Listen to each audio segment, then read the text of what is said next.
নমস্কার বন্ধুরা, অটিজম কথা অপরাজিতা চ্যানেলে সবাইকে স্বাগতম। অনেক দিন বাদে আমি আবার এলাম।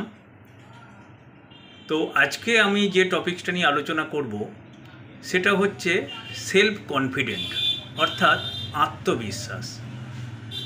এই শব্দটার সাথে আমরা প্রত্যেকেই পরিচিত, কিন্তু আমার মনে হয় আমরা যারা স্পেশাল চাইল্ডের বাবা মা, যারা স্পেশাল চাইল্ডের প্যারেন্টস, তাদের মধ্যে সেলফ কনফিডেন্ট বা আত্মবিশ্বাস থাকাটা ভীষণ জরুরি। আমরা খালি ভাবি যে এটা হলে ভালো হতো, ওটা হলে ভালো হতো, সব কিছু ঠিক আছে, কিন্তু নিজে করব, আমার বাচ্চাটাকে ভবিষ্যতে কার কাছে রেখে যাব, সেই জায়গাটা ভাবার আগে সবথেকে ভাবা দরকার যে নিজের ওপর কনফিডেন্ট, আমি যে কাজটা করছি সেইটার প্রতি আমার আত্মবিশ্বাস আছে কি না, আমি নিজেকে ট্রাস্ট করতে পারছি কি না। আচ্ছা বলুন তো, আপনারা যারা চিন্তা করছেন, বিশেষ করে কিছু মনে করবেন না, আমি তাদের উদ্দেশ্যে বলতে চাইছি যারা একটু এজ হয়ে গেছে, তারা ভাবছেন যে আমার অবর্তমানে আমার এই বাচ্চাটাকে কোথায় রেখে যাব। একদমই ঠিক কথা, এটা আমারও চিন্তা যে আমরা আমাদের অবর্তমানে কোথায় রেখে যাব, এবং আমরা বিস্তর চিন্তা ভাবনা করছি এবং বারবার এই কথাটা মনে করছি যে ঠকে যাব না তো। কিন্তু একটা জিনিস ভাবুন, ঠকেও যদি যেতে হয় তার জন্যেও কিন্তু কাউকে বিশ্বাস করে এগোতে হয়। আমি যদি শুধু মনে করি যে আমি এই ডিসিশানটা নিলে ঠকে যাব, এই লোকটাকে বিশ্বাস করলে ঠকে যাব, এই করতে করতে কিন্তু আমাদের হাত থেকে সময়টা বেরিয়ে যাবে। সাম্প্রতিককালে আমরা দেখছি যে কোনো ঘটনা মানুষের জীবনে হয়ে যেতে পারে। আমরা কিন্তু কেউ আমাদের মৃত্যুর দিনটা জানি না, কিন্তু এটুকু জানি যে মৃত্যু আসবেই। মৃত্যু কিন্তু কাউকে বলে কয়ে আসবে না। আমরা অনেক কিছু ঘটনা দেখলাম। সম্প্রতি এত বড় একটা প্লেন ক্র্যাশ হয়ে গেল, যেখানে 241 জন মানুষের প্রাণ চলে গেল। তো তারা কি কেউ ভেবেছিল? তাদের চোখে অনেক আশা, অনেক স্বপ্ন, অনেক কিছু নিয়েছিল। তো আমরা কিন্তু জানি না যে মৃত্যু কখন আসবে, কার কাছে আসবে। কিন্তু আমাদের এটা ভাবা উচিত যে আমরা যে কোনো সময় চলে যেতে পারি, কিন্তু আমরা আমাদের এই বাচ্চাটাকে কার কাছে রেখে যাব, এই জিনিসটা সবথেকে বেশি আমার মনে হয় জরুরি। এবং একটা জিনিস ভাবা দরকার যে আমি কিন্তু আমার এই বাচ্চাটাকে সারা জীবন আগলে রাখতে পারবো না, সম্ভব নয়, কারণ কালের নিয়মে তো প্রত্যেককেই চলে যেতে হবে। তাহলে এই জিনিসটা যদি আমরা ভেবে থাকি, তাহলে কেন নিজেদের প্রতি আমরা সেলফ কনফিডেন্ট বাড়াচ্ছি না যে আমরা আমাদের বাচ্চাটাকে আমাদের মতো একটা জায়গা তৈরি করে রেখে যাব। কি করে করব? সবাই ভাবছে যে কিভাবে করবে। একটা জিনিস ভাবুন, আমরা ভাবছি যে এই মানুষটা তো করেছে, কিন্তু এই মানুষটা যদি আমায় ঠকিয়ে নেয়, খুব ভালো কথা, হতেই পারে।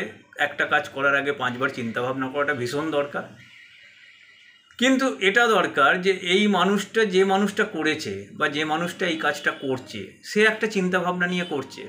তো আসুন না আমরা তার চিন্তা ভাবনাটাকে প্রাধান্য দিয়ে আমাদের চিন্তা ভাবনাগুলো তার সাথে শেয়ার করে কতটা কি করা যায়, এবং নিজেদের প্রতি কনফিডেন্ট বাড়ানো যে আমরা এই কাজটা আমাদের মতো করে, আমরা যেরকম ভাবছি যে আমরা আমাদের বাচ্চাটাকে যেভাবে রেখে যাব, আমাদের বর্তমানে আমার বাচ্চাটাকে যেভাবে আদর করে, যেভাবে ভালোবেসে, যে নিয়ম শৃঙ্খলার মধ্যে রাখছি, আগামী দিনে সেইভাবে রেখে যাব। তো সেই মানুষটার সাথে প্রত্যেকে আত্মবিশ্বাস নিয়ে এই কাজটা করব, এই ডিটারমিনেশান নিয়ে আমরা এগিয়ে তার হাতে হাত ধরে কাজটা করি। তো এই ধরনের চিন্তাভাবনা আমার মনে হয় খুব বেশি করা উচিত। যাদের হাতে সময় কম, আমি বলছি না যে কার হাতে সময় কম, কার হাতে সময় বেশি, কারণ এটা কারোর পক্ষেই জানা সম্ভব নয়। মানুষের মৃত্যু তো আর বলে আসে না, আজকে আমার ক্ষেত্রেও ঘটতে পারে। কিন্তু কালের নিয়মে আমরা একটা পরিসংখ্যান বুঝি, আমরা একটা অ্যাভারেজ টাইম ক্যালকুলেশান করি। তো যারা অনেকটাই বয়সে চলে গেছে, যাদের বাচ্চারা অনেকটা বড় হয়ে গেছে, 22 বছর 25 বছর, তারা ভাবছে যে আমার এই বাচ্চাটাকে জন্য আমার প্রচুর পরিমাণ টাকা রেখে যেতে হবে, আমার এই বাচ্চাটাকে সিকিওর করতে গেলে আমাকে এই জায়গায় কিন্তু টাকাটাই কি সব কথা? আপনি কার কাছে টাকাটা রেখে যাবেন, কত টাকা রাখলে আপনার বাচ্চাটা সিকিওর থাকবে, সেই সমস্ত চিন্তাভাবনা, সেই সিদ্ধান্তটা কে নেবে? ধরুন আপনি এক জায়গায় গেলেন, আপনার বললো যে আপনার বাচ্চার জন্য 50 লক্ষ টাকা কি 1 কোটি টাকা আপনি রেখে যান, কিন্তু আপনি কি এটুকু শিওর যে আপনি এই 50 লক্ষ বা 1 কোটি টাকাটা তুলে দিলে যে সেই বাচ্চাটা আপনার অবর্তমানে ভবিষ্যতে আপনি যেভাবে চাইছিলেন সেভাবেই থাকতে পারে? একদমই না। তাহলে আমাদের কি করতে হবে? আমাদের করতে হবে যে আমরা এগিয়ে এসে, আমরা যারা এই জিনিসটা নিয়ে ভাবনা চিন্তা করছি এবং কেউ যদি আমাদের মধ্যে এগোতে চায়, তার সাথে এগিয়ে আমরা আলোচনা করে আমরা যে জিনিসগুলো চাইছি সেটা যতদিন আমরা বেঁচে থাকব, যতদিন আমরা আছি, ততদিন অন্তত সেই অর্গানাইজেশনটাকে তৈরি করে বা সেই ধরনের একটা প্রতিষ্ঠান তৈরি করে আমরা একসাথে কাজ করে আমরা এই জিনিসটা এগিয়ে নিয়ে যাই এবং আমরা আমাদের মতো কিছুদিন চালাই। কিছুদিন চালানোর পর আমাদের নেক্সট জেনারেশন, আমাদের পরবর্তীকালে আমাদের মতো যারা দায়িত্ব নিয়ে কাজ করবে তাদের হাতে সেই জিনিসটা তুলে দিই। তো এটার জন্য সব থেকে আগে প্রয়োজন নিজের প্রতি আত্মবিশ্বাস, অর্থাৎ সেলফ কনফিডেন্ট নিজের প্রতি। আমরা স্পেশাল চাইল্ডের যদি বাবা মা হই, তাহলে কেন আমরা স্পেশাল হব না? সাধারণ মানুষ যেভাবে ভাবছে আমরা সেভাবেই ভাববো। এই জিনিসটা আমি যাচ্ছি, আমি বাজার থেকে পুরো বাজার করার মতো সমস্ত কিছু নেড়ে ঘেটে 5টা জিনিস ওয়াচ করছি, তারপরে এগোচ্ছি, কি হবে? আপনার এই করতে করতে সময়টা বেরিয়ে যাবে, সময়টা কিন্তু রিটার্ন আসবে না। এই জিনিসটা মাথায় রাখতে হবে। তাহলে আপনাকে একটা জায়গায় সিদ্ধান্তে আসতে হবে।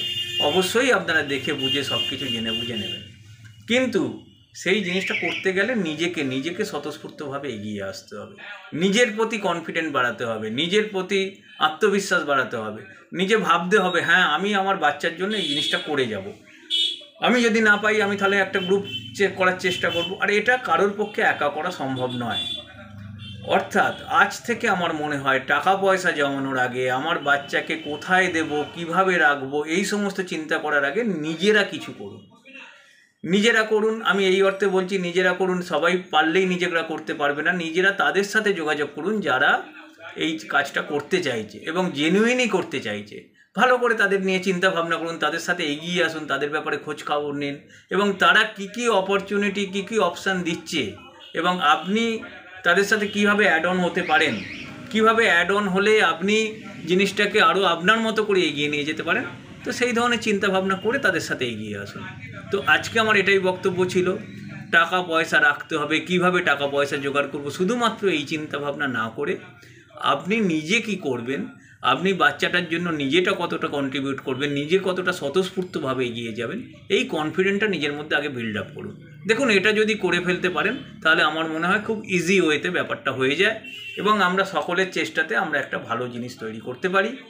আজকে এইটুকুই বললাম।